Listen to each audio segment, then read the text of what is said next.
Quand le soleil se cache, le ciel s'endort lentement. Et là-haut, tout là-haut, entre les étoiles qui commencent à scintiller et les vents doux qui murmurent des secrets, se cache un endroit magique, un endroit secret, le jardin des nuages endormis.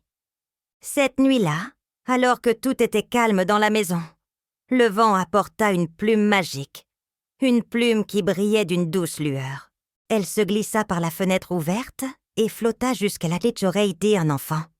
« Viens, petit rêveur », murmura-t-elle d'une voix aussi légère qu'un souffle.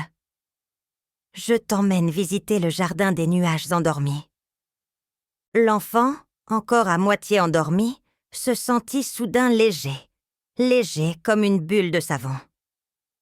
Porté par la plume scintillante, il s'éleva doucement dans le ciel nocturne. Il traversa des mers de nuages, si doux et moelleux qu'ils ressemblaient à du coton. Là-haut, tout dormait. Les nuages en forme d'animaux paisibles, les étoiles qui clignaient des yeux lentement, et même les vents semblaient retenir leur souffle pour ne pas troubler ce grand silence. Après ce voyage flottant, un spectacle merveilleux apparut.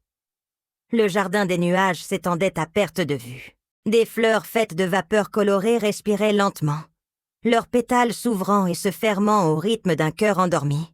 Des arbres de brume majestueux laissaient pendre des lianes de rosée scintillantes, et partout, de petits êtres de lumière, gardiens des rêves, dormaient paisiblement dans des hamacs de soie d'étoiles. Chaque fleur respirait un parfum de tranquillité. Chaque brume brillait doucement d'un rêve endormi. Au cœur de ce jardin extraordinaire, dormait la fleur de sommeil. C'était une fleur immense, faite de nuages d'un blanc pur, et elle pulsait d'une lumière douce et rassurante. À chaque respiration lente et profonde, elle envoyait des milliers de petites étincelles dorées à travers le ciel, des rêves destinés aux enfants du monde entier qui fermaient les yeux. Alors que l'enfant contemplait cette magie, la lune, grande et bienveillante, descendit doucement du firmament. Sa voix était comme une mélodie ancienne. « Petite plume », dit la lune. « Le jardin doit toujours dormir pour que les enfants du monde puissent rêver en paix.